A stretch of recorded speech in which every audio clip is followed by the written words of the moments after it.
നിങ്ങളുടെ ജീവിതത്തിലെ എല്ലാ തീരുമാനങ്ങളും എടുക്കുന്നത് നിങ്ങളാണെന്നാണ് നിങ്ങൾ വിശ്വസിക്കുന്നതെങ്കിൽ നിങ്ങൾക്ക് തെറ്റി. നിങ്ങൾ എന്ത് ജോലി ചെയ്യണം, നിങ്ങൾക്ക് എത്ര പണം സമ്പാദിക്കാൻ കഴിയും, നിങ്ങൾ ആരെ വിവാഹം കഴിക്കണം, നിങ്ങൾ എത്രത്തോളം ആരോഗ്യവാനായിരിക്കണം, ഇതെല്ലാം തീരുമാനിക്കുന്നത് നിങ്ങളല്ല, മറിച്ച് നിങ്ങളുടെ ഉള്ളിൽ ഒളിഞ്ഞിരിക്കുന്ന ഒരു സൂപ്പർ കമ്പ്യൂട്ടറാണ്. അതാണ് നിങ്ങളുടെ ഉപബോധ മനസ്സ്. നിങ്ങളുടെ ജീവിതം ഇപ്പോൾ ഒരു പരാജയമാണെന്ന് നിങ്ങൾക്ക് തോന്നുന്നുണ്ടോ? എങ്കിൽ അതിന്റെ അർത്ഥം നിങ്ങളുടെ ഉള്ളിലെ ഈ കമ്പ്യൂട്ടറിൽ ആരോ തെറ്റായ ഒരു സോഫ്റ്റ്വെയർ ഇൻസ്റ്റാൾ ചെയ്തിട്ടുണ്ട് എന്നാണ്. നിങ്ങൾ അറിയാതെ നിങ്ങളുടെ ഉള്ളിൽ കയറിക്കൂടിയ ആ വൈറസാണ് നിങ്ങളെ ഓരോ ദിവസവും പുറകോട്ട് വലിക്കുന്നത്. പക്ഷേ ഒരു നിമിഷം ആ സോഫ്റ്റ്വെയർ ഡിലീറ്റ് ചെയ്ത് ഒരു പുതിയ വിജയഗാഥ എഴുതാൻ നിങ്ങൾക്ക് സാധിക്കുമെങ്കിലോ? നിങ്ങളുടെ തലവിധി മാറ്റി എഴുതാൻ നിങ്ങളെ സഹായിക്കുന്ന ആ റീപ്രോഗ്രാമിംഗ് രഹസ്യമാണ് ഈ 30 മിനിറ്റ് വീഡിയോയിലൂടെ ഞാൻ വെളിപ്പെടുത്താൻ പോകുന്നത്. ഇത് കണ്ടു കഴിയുമ്പോൾ നിങ്ങൾ പഴയ ആ വ്യക്തിയായിരിക്കില്ല, പുതിയൊരു മനുഷ്യനായി നിങ്ങൾ മാറിയിരിക്കും. നമസ്കാരം സുഹൃത്തുക്കളെ, മാസ്റ്റർ മൈൻഡ് മലയാളത്തിലേക്ക് ഏവർക്കും സ്വാഗതം. ഇന്ന് നമ്മൾ വെറും ഒരു മോട്ടിവേഷൻ വീഡിയോ അല്ല നോക്കുന്നത്. ഇതൊരു മെന്റൽ എഞ്ചിനീയറിംഗ് ക്ലാസ് ആണ്. നിങ്ങൾ ഒരു മൊബൈൽ വാങ്ങുമ്പോൾ അതിൽ ചില സെറ്റിംഗ്സുകൾ ഡിഫോൾട്ടായി ഉണ്ടാകും. അതുപോലെ നമ്മൾ ജനിച്ചപ്പോൾ മുതൽ നമ്മുടെ മാതാപിതാക്കളിൽ നിന്നും സുഹൃത്തുക്കളിൽ നിന്നും സാഹചര്യങ്ങളിൽ നിന്നും ചില സെറ്റിംഗ്സുകൾ നമ്മുടെ മനസ്സിലും കയറിക്കൂടിയിട്ടുണ്ട്. നമുക്കൊക്കെ ഇത്രയേ പറ്റൂ, പണമുണ്ടാക്കാൻ വലിയ പാടാണ്, ഭാഗ്യം നമുക്കില്ല. ഇതൊക്കെ നിങ്ങളുടെ ഉള്ളിലെ തെറ്റായ പ്രോഗ്രാമിംഗ് ആണ്. ഈ പ്രോഗ്രാമിംഗ് മാറാതെ നിങ്ങൾ എത്ര കഷ്ടപ്പെട്ട് പണിയെടുത്താലും ജീവിതത്തിൽ വലിയ മാറ്റമുണ്ടാകില്ല. കാരണം നിങ്ങൾ ബോധമനസ്സിലൂടെ 10% അധ്വാനിക്കുമ്പോൾ നിങ്ങളുടെ ഉപബോധ മനസ്സ് 90% ശക്തിയോടെ അതിനെ എതിർക്കുകയാണ്. ഈ വീഡിയോയിൽ ഞാൻ നിങ്ങൾക്ക് പറഞ്ഞു തരാൻ പോകുന്നത് ലോകപ്രശസ്തരായ ശാസ്ത്രജ്ഞരും സൈക്കോളജിസ്റ്റുകളും ഉപയോഗിക്കുന്ന 3 പവർഫുൾ വഴികളാണ്. എങ്ങനെ നിങ്ങളുടെ മനസ്സിലെ പഴയ ചപ്പുചവറുകൾ മാറ്റി അവിടെ സമ്പത്തിന്റെയും വിജയത്തിന്റെയും പുതിയ വിത്തുകൾ പാകാം എന്ന് നമ്മൾ ഇന്ന് പഠിക്കും. തുടങ്ങുന്നതിന് മുൻപ് നിങ്ങളുടെ ജീവിതത്തെ മികച്ച രീതിയിൽ പ്രോഗ്രാം ചെയ്യാൻ സഹായിക്കുന്ന ഈ ചാനൽ മാസ്റ്റർ മൈൻഡ് മലയാളം ഇപ്പോൾ തന്നെ സബ്സ്ക്രൈബ് ചെയ്യുക. ഇതുപോലുള്ള ഗൗരവമേറിയ വിഷയങ്ങൾ നിങ്ങൾക്ക് മിസ്സാവാതിരിക്കാൻ ആ ബെല്ലൈക്കൺ കൂടി അമർത്തുക. തയ്യാറാണോ നിങ്ങളുടെ ജീവിതത്തിന്റെ റിമോട്ട് കൺട്രോൾ നിങ്ങളുടെ കയ്യിലേക്ക് എടുക്കാൻ? എങ്കിൽ നമുക്ക് തുടങ്ങാം. ഒരു കമ്പ്യൂട്ടർ സ്ലോ ആയാലോ അല്ലെങ്കിൽ അത് കൃത്യമായി വർക്ക് ചെയ്യുന്നില്ലെങ്കിലോ നമ്മൾ ആദ്യം നോക്കുന്നത് അതിൽ ഏതെങ്കിലും വൈറസ് കയറിയിട്ടുണ്ടോ എന്നാണ്. അതുപോലെ നിങ്ങളുടെ ജീവിതം നിങ്ങൾ ആഗ്രഹിച്ച വേഗതയിൽ മുന്നോട്ട് പോകുന്നില്ലെങ്കിലും അതിന്റെ അർത്ഥം നിങ്ങളുടെ ഉപബോധ മനസ്സിൽ ചില ലിമിറ്റിംഗ് ബിലീഫ്സ് അഥവാ നെഗറ്റീവ് വൈറസുകൾ പ്രവർത്തിക്കുന്നുണ്ട് എന്നാണ്. ഈ വൈറസുകളെ എങ്ങനെ തിരിച്ചറിയാം? അവ എവിടെ നിന്നാണ് വന്നത്? നമുക്ക് ആഴത്തിലൊന്ന് പരിശോധിക്കാം. 1. ദാരിദ്ര്യ വൈറസ്. ഇതാണ് ഏറ്റവും അപകടകാരി. കുട്ടിക്കാലത്ത് നിങ്ങൾ വീട്ടിൽ നിന്ന് സ്ഥിരമായി കേട്ടിട്ടുള്ള ചില വാചകങ്ങൾ ഓർത്തു നോക്കൂ. പണം മരത്തിൽ കായ്ക്കുന്നതല്ല, നമുക്ക് അത്രയ്ക്കുള്ള കഴിവേയുള്ളൂ, പണക്കാരാകുന്നത് അത്ര നല്ല കാര്യമല്ല. ഈ വാചകങ്ങൾ നിങ്ങളുടെ ഉള്ളിൽ ഒരു വൈറസായി മാറി. ഇന്ന് നിങ്ങൾ ഒരു വലിയ ബിസിനസ് തുടങ്ങാൻ ആഗ്രഹിക്കുമ്പോൾ ബോധമനസ്സ് യെസ് എന്ന് പറയുമ്പോഴും നിങ്ങളുടെ ഉപബോധ മനസ്സ് ഈ പഴയ വൈറസിനെ പുറത്തെടുക്കും. അത് നിങ്ങളോട് പറയും, വേണ്ട, നിനക്കത് പറ്റില്ല, നീ തോറ്റുപോകും. ഈ വൈറസ് നിങ്ങളെ അറിയാതെ തന്നെ സുരക്ഷിതമായ ഒരു ചെറിയ വട്ടത്തിനകത്ത് തളച്ചിടുന്നു. 2. ഞാൻ ഒന്നിനും കൊള്ളില്ല എന്ന വൈറസ്. പലപ്പോഴും സ്കൂളിലോ സുഹൃത്തുക്കളുടെ ഇടയിലോ വെച്ച് നമ്മൾ കേൾക്കുന്ന പരിഹാസങ്ങൾ ഈ വൈറസിന് കാരണമാകും. നീ കാണാൻ അത്ര സുഖമില്ല, നിനക്ക് വിവരം കുറവാണ് എന്നിങ്ങനെയുള്ള വാക്കുകൾ നിങ്ങൾ സത്യമാണെന്ന് വിശ്വസിച്ചു തുടങ്ങി. ഇപ്പോൾ നിങ്ങൾ ഒരു ആൾക്കൂട്ടത്തിന് മുന്നിൽ സംസാരിക്കാൻ പേടിക്കുന്നതും പുതിയ അവസരങ്ങൾ വരുമ്പോൾ ഒളിച്ചോടുന്നതും നിങ്ങളുടെ കുഴപ്പമല്ല, മറിച്ച് നിങ്ങളുടെ ഉള്ളിലെ ഈ തെറ്റായ പ്രോഗ്രാമിംഗിന്റെ കുഴപ്പമാണ്. 3. പരാജയ ഭയം. ഒരിക്കലുണ്ടായ പരാജയത്തെ നിങ്ങളുടെ ഉപബോധ മനസ്സ് ഒരു വലിയ പാഠമായി സേവ് ചെയ്തു വെച്ചിരിക്കുകയാണ്. വീണ്ടും ഒരു ശ്രമം നടത്തുമ്പോൾ അന്ന് തോറ്റത് ഓർമ്മയില്ലേ എന്ന് മനസ്സ് ചോദിക്കും. ഇത് പുതിയ കാര്യങ്ങൾ പരീക്ഷിക്കുന്നതിൽ നിന്ന് നിങ്ങളെ തടയുന്നു. സുഹൃത്തുക്കളെ, ഇപ്പോൾ ഞാൻ പറയുന്ന ഈ കാര്യം ഒന്ന് ശ്രദ്ധിക്കൂ. നിങ്ങളുടെ ജീവിതത്തിൽ ഏത് മേഖലയിലാണ് നിങ്ങൾ ഏറ്റവും കൂടുതൽ കഷ്ടപ്പെടുന്നത് എന്ന് നോക്കുക. അത് പണത്തിന്റെ കാര്യത്തിലാണോ, ആരോഗ്യത്തിലാണോ, അതോ ബന്ധങ്ങളിലാണോ? ഏത് മേഖലയിലാണോ നിങ്ങൾ പരാജയപ്പെടുന്നത് അവിടെയാണ് നിങ്ങളുടെ വൈറസ് ഇരിക്കുന്നത്. ആ വൈറസിനെ കണ്ടെത്താൻ ഒരു കടലാസും പേനയും എടുക്കുക. എന്നിട്ട് പണത്തെക്കുറിച്ചോ വിജയത്തെക്കുറിച്ചോ ഉള്ള നിങ്ങളുടെ ആദ്യത്തെ ചിന്തകൾ എന്താണെന്ന് എഴുതുക. പണം കിട്ടാൻ പ്രയാസമാണ് എന്നാണ് നിങ്ങൾ എഴുതുന്നതെങ്കിൽ അതാണ് നിങ്ങളുടെ വൈറസ്. ഈ വൈറസുകൾ നിങ്ങളല്ല, അവയാരോ നിങ്ങളുടെ മനസ്സിലിട്ടതാണ്. അവയെ ഡിലീറ്റ് ചെയ്യാൻ നിങ്ങൾ തയ്യാറാണെങ്കിൽ മാത്രമേ അടുത്ത ഘട്ടത്തിലേക്ക് നമുക്ക് കടക്കാൻ കഴിയൂ. നിങ്ങളുടെ ഉള്ളിലെ ആ വൈറസിനെ നിങ്ങൾ തിരിച്ചറിഞ്ഞോ? എനിക്ക് കഴിയില്ല എന്നാണോ, അതോ പണം മോശമാണ് എന്നാണോ നിങ്ങളുടെ മനസ്സ് പറയുന്നത്? അത് താഴെ കമന്റ് ബോക്സിൽ ഒന്ന് രേഖപ്പെടുത്തുക. ഭയപ്പെടാതെ അത് തുറന്നു പറയുന്നത് തന്നെ ആ വൈറസിനെ നശിപ്പിക്കാനുള്ള ആദ്യത്തെ ചുവടുവെപ്പാണ്. നമ്മൾ ഇപ്പോൾ വൈറസുകളെ തിരിച്ചറിഞ്ഞു കഴിഞ്ഞു. ഇനി അവയെ എങ്ങനെ തുടച്ചു നീക്കാം എന്ന് നോക്കാം. ഇതിനായി നമ്മൾ ഉപയോഗിക്കുന്നത് ലോകത്തിലെ ഏറ്റവും പവർഫുൾ ആയ ഒരു മൈൻഡ് ഹാക്കിംഗ് വിദ്യയാണ്. 1. Alpha state hacking. നമ്മുടെ മനസ്സിന്റെ വാതിലുകൾ എപ്പോഴും തുറന്നിരിക്കില്ല എന്ന് ഞാൻ പറഞ്ഞല്ലോ.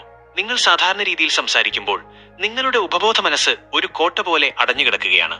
എന്നാൽ നിങ്ങൾ ഉറങ്ങാൻ തുടങ്ങുന്നതിന് തൊട്ടു മുൻപുള്ള ആ 5 മിനിറ്റ്, അതായത് നിങ്ങളുടെ ശരീരം തളർന്ന് മനസ്സ് പകുതി ഉറക്കത്തിലേക്ക് വീഴുന്ന ആ സമയം, അതിനെയാണ് ആൽഫ സ്റ്റേറ്റ് എന്ന് വിളിക്കുന്നത്. ഈ സമയത്ത് നിങ്ങളുടെ ഉപബോധ മനസ്സിന്റെ വാതിലുകൾ മലർക്കെ തുറന്നിരിക്കുകയാണ്. അവിടെയാണ് നമ്മൾ പുതിയ കാര്യങ്ങൾ ഇൻസ്റ്റാൾ ചെയ്യേണ്ടത്. രാത്രി കിടക്കയിൽ കിടന്ന് കണ്ണുകൾ അടയ്ക്കുക. എന്നിട്ട് നിങ്ങളുടെ ആഗ്രഹം നടന്നു കഴിഞ്ഞതായി സങ്കല്പിക്കുക. നിങ്ങൾ ലക്ഷ്യം നേടിയ ആ നിമിഷത്തെക്കുറിച്ച് ചിന്തിക്കുക. ആ സന്തോഷം, ആ ആവേശം നിങ്ങളുടെ ഓരോ കോശത്തിലും അനുഭവിക്കുക. ആ അവസ്ഥയിൽ തന്നെ ഉറക്കത്തിലേക്ക് വീഴുക. അപ്പോൾ നിങ്ങൾ നൽകുന്ന ആ ഒരു സന്ദേശം രാത്രി മുഴുവൻ നിങ്ങളുടെ ഉപബോധ മനസ്സ് പ്രോസസ്സ് ചെയ്തുകൊണ്ടിരിക്കും. ഇത് തുടർച്ചയായി ചെയ്യുമ്പോൾ പഴയ വൈറസുകൾ താനേ ഡിലീറ്റ് ആയി പോകും. 2. Positive programming. വൈറസുകൾ മാറ്റിയാൽ മാത്രം പോരാ, അവിടെ പുതിയ ഡാറ്റ നൽകണം. ഇതിനായി നമ്മൾ ഉപയോഗിക്കുന്നത് അഫർമേഷൻസ് ആണ്. പക്ഷെ പലരും ഇത് തെറ്റായ രീതിയിലാണ് ചെയ്യുന്നത്. എനിക്ക് കടബാധ്യതകൾ ഉണ്ടാവില്ല എന്ന് പറയരുത്, കാരണം അവിടെ കടബാധ്യത എന്ന നെഗറ്റീവ് വാക്കാണുള്ളത്. പകരം ഞാൻ സാമ്പത്തികമായി വലിയ സമൃദ്ധിയിലാണ് എന്ന് പറയുക. ഞാൻ തോൽക്കില്ല എന്നല്ല, ഞാൻ വിജയിക്കാൻ ജനിച്ചവനാണ് എന്ന് പറയുക. ദിവസവും രാവിലെ എഴുന്നേറ്റ ഉടനെ കണ്ണാടിയിൽ നോക്കി നിങ്ങളുടെ പേര് വിളിച്ച് 5 തവണ ഇത് ആവർത്തിക്കുക. നിങ്ങളുടെ സ്വന്തം ശബ്ദം നിങ്ങളുടെ കാതുകളിൽ കേൾക്കുമ്പോൾ ഉപബോധ മനസ്സ് അത് സത്യമായി സ്വീകരിക്കും. 3. വിഷ്വലൈസേഷൻ. സിനിമ കാണുക. നിങ്ങളുടെ ഉപബോധ മനസ്സിന് വാക്കുകളേക്കാൾ വേഗത്തിൽ മനസ്സിലാകുന്നത് ചിത്രങ്ങളാണ്. ഒരു കമ്പ്യൂട്ടറിൽ ഗ്രാഫിക്സ് ലോഡ് ചെയ്യുന്നത് പോലെ നിങ്ങളുടെ വിജയത്തിന്റെ ഒരു സിനിമ മനസ്സിൽ കാണുക. ആ സിനിമയിൽ നിങ്ങൾ നായകനാണ്. നിങ്ങൾ ആഗ്രഹിച്ച കാർ ഓടിക്കുന്നതും ആഗ്രഹിച്ച വീട്ടിൽ താമസിക്കുന്നതും ആളുകൾ നിങ്ങളെ അഭിനന്ദിക്കുന്നതും വ്യക്തമായി കാണുക. അത് എത്രത്തോളം തെളിച്ചത്തോടെ കാണുന്നുവോ അത്രയും വേഗത്തിൽ നിങ്ങളുടെ ഉപബോധ മനസ്സ് ആ ജീവിതം നിങ്ങളിലേക്ക് എത്തിക്കാൻ വഴികൾ കണ്ടെത്തും. നമ്മൾ വിഷ്വലൈസേഷനെ കുറിച്ചും അഫർമേഷൻസിനെ കുറിച്ചും പറഞ്ഞു. പക്ഷെ പലരും പരാജയപ്പെടുന്നത് ഇവിടെയാണ്. അവർ ഒരു യന്ത്രത്തെ പോലെ എനിക്ക് പണം ലഭിക്കുന്നു എന്ന് പറയും, പക്ഷെ അവരുടെ ഉള്ളിൽ നിറയെ ദാരിദ്ര്യത്തെക്കുറിച്ചുള്ള പേടിയായിരിക്കും. സുഹൃത്തുക്കളെ, നിങ്ങളുടെ ഉപബോധ മനസ്സ് ഒരു ഇമോഷൻ ഡിറ്റക്ടറാണ്. നിങ്ങൾ പറയുന്ന വാക്കുകളെക്കാൾ അത് ശ്രദ്ധിക്കുന്നത് നിങ്ങൾ അനുഭവിക്കുന്ന വികാരങ്ങളെയാണ്. വികാരങ്ങളില്ലാത്ത ചിന്തകൾ വെറും ഉണങ്ങിയ വിത്തുകൾ പോലെയാണ്. അവ ഒരിക്കലും മുളയ്ക്കില്ല. നിങ്ങളൊരു പുതിയ കാർ ആഗ്രഹിക്കുന്നു എന്ന് സങ്കല്പിക്കുക. ആ കാറിന്റെ സ്റ്റിയറിംഗിൽ തൊടുമ്പോൾ നിങ്ങൾക്ക് അനുഭവപ്പെടുന്ന ആ തണുപ്പ്, ആ പുത്തൻ സീറ്റുകളുടെ ഗന്ധം, അതോടിക്കുമ്പോൾ നിങ്ങളുടെ മുഖത്ത് വിരിയുന്ന ആത്മവിശ്വാസത്തിന്റെ പുഞ്ചിരി, ഇതെല്ലാം ഇപ്പോൾ തന്നെ അനുഭവിക്കണം. നന്ദി, ഗ്രാറ്റിറ്റ്യൂഡ് എന്ന വികാരമാണ് ഇതിൽ ഏറ്റവും പവർഫുൾ. ഒരു കാര്യം ലഭിച്ചു കഴിഞ്ഞാൽ നിങ്ങൾ എത്രത്തോളം നന്ദിയുള്ളവനായിരിക്കുമോ അതേ നന്ദി അത് ലഭിക്കുന്നതിന് മുൻപേ പ്രകടിപ്പിക്കുക.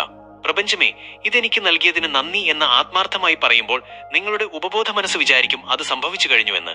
അത് പിന്നീട് ആ സാഹചര്യത്തെ നിങ്ങളുടെ ജീവിതത്തിലേക്ക് കാന്തം പോലെ വലിച്ചെടുപ്പിക്കും. ആവേശം, സന്തോഷം, നന്ദി, ഈ 3 വികാരങ്ങൾ നിങ്ങളുടെ ചിന്തകളിൽ ചേർക്കുക. പലരും എന്നോട് ചോദിക്കാറുണ്ട്, ഞാനിത് ഒരു ദിവസം ചെയ്തു, പക്ഷേ ഒന്നും സംഭവിച്ചില്ലല്ലോ എന്ന്. സുഹൃത്തുക്കളെ, ഒരു ദിവസം ജിമ്മിൽ പോയാൽ ബോഡി ഉണ്ടാവില്ല. അതുപോലെയാണ് മനസ്സിന്റെ കാര്യവും. നമ്മുടെ മസ്തിഷ്കത്തിൽ പുതിയൊരു ന്യൂറൽ പാത്വേ അഥവാ ചിന്താപരമായ ഒരു പാത രൂപപ്പെടാൻ ശാസ്ത്രീയമായി 21 ദിവസങ്ങൾ ആവശ്യമാണ്. ആദ്യത്തെ ഒരാഴ്ച നിങ്ങളുടെ ബോധമനസ്സ് ഇതിനെ എതിർക്കും. 2ാമത്തെ ആഴ്ച നിങ്ങൾക്കിത് മടുപ്പായി തോന്നും. എന്നാൽ നിങ്ങൾ പതറാതെ 21 ദിവസം ഇത് പൂർത്തിയാക്കിയാൽ നിങ്ങളുടെ ഉപബോധ മനസ്സ് ഈ പുതിയ ചിന്തയെ ഒരു ഡീഫോൾട്ട് സെറ്റിംഗ് ആയി സ്വീകരിക്കും. അതായത് പിന്നീട് നിങ്ങൾ ബോധപൂർവം ചിന്തിച്ചില്ലെങ്കിൽ പോലും നിങ്ങളുടെ മനസ്സ് വിജയത്തെക്കുറിച്ച് മാത്രമേ ചിന്തിക്കൂ. അതുകൊണ്ട് ഈ 21 ദിവസം നിങ്ങളുടെ ജീവിതം മാറ്റിമറിക്കാനുള്ള ഒരു നിക്ഷേപമായി കാണുക. ഇടയ്ക്ക് ഒരു ദിവസം മുടങ്ങിയാൽ പോലും വിഷമിക്കാതെ വീണ്ടും തുടങ്ങുക. ഇതൊന്നും വെറും തമാശയല്ല എന്ന് ബോധ്യപ്പെടാൻ ലോകപ്രശസ്ത നടൻ ജിം കാരിയുടെ കഥ കേൾക്കുക. സിനിമയിൽ അവസരങ്ങൾ ലഭിക്കാതെ ദാരിദ്ര്യത്തിൽ കഴിഞ്ഞിരുന്ന ഒരു കാലം അദ്ദേഹത്തിനുണ്ടായിരുന്നു. അന്ന് അദ്ദേഹം ഒരു വിദ്യ പ്രയോഗിച്ചു. അദ്ദേഹം തനിക്ക് തന്നെ ഒരു ചെക്ക് എഴുതി. $10 മില്യൺ, ഏകദേശം 80 കോടിയിലധികം രൂപ ചെക്ക്. അതിൽ അദ്ദേഹം ഇങ്ങനെ എഴുതി: ഫോർ ആക്ടിംഗ് സർവീസസ് റെൻഡേർഡ്. അഭിനയത്തിന് ലഭിച്ച പ്രതിഫലം. 1995 കൃത്യമായ ഒരു തീയതിയും അദ്ദേഹം അതിൽ വെച്ചു. അദ്ദേഹം ആ ചെക്ക് എപ്പോഴും തന്റെ പേഴ്സിൽ കൊണ്ട് നടക്കുമായിരുന്നു. ദിവസവും അത് എടുത്തു നോക്കും. തനിക്ക് ആ പണം ലഭിച്ചു കഴിഞ്ഞു എന്ന് ഉറച്ചു വിശ്വസിക്കും. ആ സന്തോഷം അനുഭവിക്കും. വർഷങ്ങൾ കടന്നുപോയി. ആ ചെക്കിൽ എഴുതിയ തീയതിക്ക് തൊട്ടുമുൻപ് ഡം ആൻഡ് ഡംബർ എന്ന സിനിമയ്ക്കായി അദ്ദേഹത്തിന് ലഭിച്ച പ്രതിഫലം എത്രയായിരുന്നു എന്നറിയാമോ? കൃത്യം $10 മില്യൺ. ഇതാണ് ഉപബോധ മനസ്സിന്റെ ശക്തി. നിങ്ങൾ നിങ്ങളെ വിശ്വസിക്കുകയും അത് വിഷ്വലൈസ് ചെയ്യുകയും ചെയ്താൽ ലോകം മുഴുവൻ നിങ്ങൾക്ക് മുന്നിൽ വഴിമാറും. സുഹൃത്തുക്കളെ, നിങ്ങൾ ടെക്നിക്കുകളെല്ലാം പഠിച്ചു. പക്ഷേ പലരും പകുതി വഴിയിൽ പരാജയപ്പെടുന്നത് ഈ 3 കാര്യങ്ങൾ ശ്രദ്ധിക്കാത്തതുകൊണ്ടാണ്. നിങ്ങളുടെ വിജയത്തിന്റെ വേഗത കൂട്ടാൻ ഈ 3 രഹസ്യങ്ങൾ സഹായിക്കും. രഹസ്യം 1: ഇങ്ങനെ എന്നതിനെക്കുറിച്ച് വ്യാകുലപ്പെടരുത്. നമ്മുടെ ബോധമനസ്സിന്റെ ഏറ്റവും വലിയ പ്രശ്നം അത് എപ്പോഴും എങ്ങനെ എന്ന് ചിന്തിച്ചുകൊണ്ടിരിക്കും എന്നതാണ്. എനിക്ക് എങ്ങനെ പണം ലഭിക്കും, എന്റെ കടം എങ്ങനെ തീരും എന്നൊക്കെ ആലോചിച്ച് നിങ്ങൾ ടെൻഷൻ അടിക്കുമ്പോൾ നിങ്ങൾ സത്യത്തിൽ ഉപബോധ മനസ്സിനോട് പറയുന്നത് ഇത് നടക്കാൻ പ്രയാസമാണ് എന്നാണ്. നിങ്ങളുടെ ജോലി എന്ത് വേണം എന്ന് തീരുമാനിക്കലും അത് വിഷ്വലൈസ് ചെയ്യലും മാത്രമാണ്. അത് എങ്ങനെ എത്തിച്ചു തരണമെന്നത് പ്രപഞ്ചത്തിന്റെയും നിങ്ങളുടെ ഉപബോധ മനസ്സിന്റെയും ജോലിയാണ്. ആ വഴി അവർ കണ്ടെത്തിക്കോളും. നിങ്ങൾ ഫലത്തിൽ വിശ്വസിക്കുക. വഴികളിൽ ഉത്കണ്ഠപ്പെടാതിരിക്കുക. രഹസ്യം 2. എതിർപ്പുകളെ അവഗണിക്കുക. നിങ്ങൾ പുതിയൊരു കാര്യം ഉപബോധ മനസ്സിൽ ഇൻസ്റ്റാൾ ചെയ്യാൻ തുടങ്ങുമ്പോൾ നിങ്ങളുടെ ഉള്ളിൽ നിന്ന് തന്നെ ഒരു ശബ്ദം കേൾക്കാം: നീ വെറുതെ സമയം കളയുകയാണ്, ഇതൊന്നും നടക്കാൻ പോകുന്നില്ല. ഇതിനെ മെന്റൽ റെസിസ്റ്റൻസ് എന്ന് വിളിക്കുന്നു. ഇത് നിങ്ങളുടെ മനസ്സിന്റെ പഴയ സെക്യൂരിറ്റി സിസ്റ്റമാണ്. പുതിയ മാറ്റങ്ങളെ അത് പേടിയോടെ കാണും. ഈ സമയത്ത് നിങ്ങൾ ചെയ്യേണ്ടത് ആ ശബ്ദത്തിന് മറുപടി നൽകാതെ നിങ്ങളുടെ അഫർമേഷൻസ് തുടർന്നു കൊണ്ടുപോവുക എന്നതാണ്. കുറച്ച് ദിവസങ്ങൾക്കുള്ളിൽ ആ പഴയ ശബ്ദം നിലയ്ക്കും, പുതിയ വിശ്വാസം അവിടെ ഉറയ്ക്കും. രഹസ്യം 3. ഉറക്കവും ഉണർച്ചയും തമ്മിലുള്ള മാന്ത്രിക നിമിഷം. ഞാൻ നേരത്തെ ആൽഫ സ്റ്റേറ്റിനെ കുറിച്ച് പറഞ്ഞു. എന്നാൽ അതിലൊരു സൂക്ഷ്മമായ രഹസ്യമുണ്ട്. നിങ്ങൾ ഉറക്കത്തിലേക്ക് വഴുതി വീഴുന്ന ആ കൃത്യം നിമിഷം. ആ നിമിഷം നിങ്ങൾ എന്ത് ചിന്തിക്കുന്നുവോ അത് നിങ്ങളുടെ ഉപബോധ മനസ്സ് ഒരു ആജ്ഞയായി സ്വീകരിക്കും. അതുകൊണ്ട് രാത്രിയിൽ ഫോൺ നോക്കി കിടന്നുറങ്ങുന്നത് വലിയൊരു ചതിയാണ്. പകരം ആ മാന്ത്രിക നിമിഷത്തിൽ നിങ്ങളുടെ ഏറ്റവും വലിയ സ്വപ്നം സഫലമായതിന്റെ സന്തോഷത്തിൽ ലയിക്കുക. ആ ഒരു നിമിഷം നിങ്ങളുടെ മാസങ്ങളുടെ അധ്വാനത്തിന് തുല്യമാണ്. സുഹൃത്തുക്കളെ, നമ്മൾ ഈ ചർച്ചയുടെ അവസാന നിമിഷങ്ങളിലേക്ക് എത്തിയിരിക്കുകയാണ്. ഇത്രയും നേരം നിങ്ങൾ ഇത് കണ്ടു എന്നതിനർത്ഥം നിങ്ങളുടെ ജീവിതത്തിൽ മാറ്റങ്ങൾ വരുത്താൻ നിങ്ങൾ ആത്മാർത്ഥമായി ആഗ്രഹിക്കുന്നു എന്നാണ്. ഒന്ന് ആലോചിച്ചു നോക്കൂ. ഇത്രയും കാലം നമ്മൾ അറിഞ്ഞോ അറിയാതെയോ നമ്മുടെ മനസ്സിനെ തോൽവിയിലേക്കും ദാരിദ്ര്യത്തിലേക്കുമാണ് പ്രോഗ്രാം ചെയ്തത്. പക്ഷെ ഇന്ന് ഈ നിമിഷം മുതൽ ആ റിമോട്ട് കൺട്രോൾ നിങ്ങളുടെ കയ്യിലാണ്. നിങ്ങളുടെ ഉപബോധ മനസ്സ് ഒരു മാന്ത്രിക വിളക്കാണ്. അതിൽ നിങ്ങൾ എന്തെഴുതുന്നുവോ അത് പ്രപഞ്ചം നിങ്ങൾക്ക് നൽകിയിരിക്കും. നാളെയല്ല, അടുത്ത മാസവുമല്ല. മാറ്റം തുടങ്ങേണ്ടത് ഇന്ന് രാത്രിയാണ്. നിങ്ങൾ ഉറങ്ങാൻ കിടക്കുമ്പോൾ ആ പഴയ നെഗറ്റീവ് ചിന്തകളെ പടിക്ക് പുറത്തു നിർത്തുക. പകരം നിങ്ങൾ ആഗ്രഹിക്കുന്ന ആ മനോഹരമായ ജീവിതം നിങ്ങളുടെ മുന്നിൽ തെളിഞ്ഞു നിൽക്കുന്നത് കാണുക. ആ സന്തോഷത്തോടെ, ആ നന്ദിയോടെ ഉറക്കത്തിലേക്ക് വഴുതി വീഴുക. നമ്മുടെ ഈ യാത്ര ഇവിടെ അവസാനിക്കുന്നില്ല. മാസ്റ്റർ മൈൻഡ് മലയാളം എന്ന ഈ ചാനലിലൂടെ നിങ്ങളുടെ ഓരോരുത്തരുടെയും ഉള്ളിലെ ശക്തിയെ ഉണർത്താനാണ് ഞാൻ ശ്രമിക്കുന്നത്. ഈ വീഡിയോ നിങ്ങൾക്കൊരു പുതിയ വെളിച്ചം നൽകിയെന്ന് തോന്നുന്നുണ്ടെങ്കിൽ ഇതുപോലുള്ള കൂടുതൽ പവർഫുൾ വീഡിയോകൾക്കായി ഇപ്പോൾ തന്നെ നമ്മുടെ ഈ ചെറിയ കുടുംബത്തിൽ അംഗമാവുക. താഴെയുള്ള സബ്സ്ക്രൈബ് ബട്ടൺ അമർത്തുക. അതോടൊപ്പം ബെൽ ഐക്കൺ കൂടി എനേബിൾ ചെയ്യുക. നിങ്ങളുടെ ഓരോ സബ്സ്ക്രിപ്ഷനും എനിക്ക് നൽകുന്ന ഊർജം ചെറുതല്ല. നിങ്ങൾ ഇന്നു മുതൽ ഈ 21 ദിവസത്തെ ചലഞ്ച് ഏറ്റെടുക്കുകയാണോ? എങ്കിൽ കമന്റ് ബോക്സിൽ I am the master of my mind എന്ന് ടൈപ്പ് ചെയ്യുക. നിങ്ങളുടെ ആ ഒരു ഉറച്ച തീരുമാനം കാണാൻ ഞാൻ കാത്തിരിക്കുന്നു. നിങ്ങളുടെ ഓരോ കമന്റും എനിക്ക് വലിയ പ്രചോദനമാണ്. ഈ അറിവ് നിങ്ങളിൽ മാത്രം ഒതുക്കി നിർത്തരുത്. നിങ്ങളുടെ പ്രിയപ്പെട്ട ഒരാൾക്കെങ്കിലും ഈ വീഡിയോ ഷെയർ ചെയ്യുക. ഒരുപക്ഷെ ആ ഒരു ഷെയർ അവരുടെ ജീവിതത്തിലെ ഏറ്റവും വലിയ വഴിത്തിരിവായേക്കാം. ഓർക്കുക, നിങ്ങൾ ചിന്തിക്കുന്നതിനേക്കാൾ വലിയ ശക്തി നിങ്ങളുടെ ഉള്ളിലുണ്ട്. ആ ശക്തിയെ വിശ്വസിക്കുക. പുതിയൊരു ജീവിതം നിങ്ങളെ കാത്തിരിക്കുന്നു. അടുത്ത വീഡിയോയിൽ മറ്റൊരു അത്ഭുതകരമായ വിഷയവുമായി ഞാൻ വീണ്ടും എത്തും. അതുവരെ പോസിറ്റീവായി ചിന്തിക്കുക, വലിയ സ്വപ്നങ്ങൾ കാണുക. നന്ദി, നമസ്കാരം.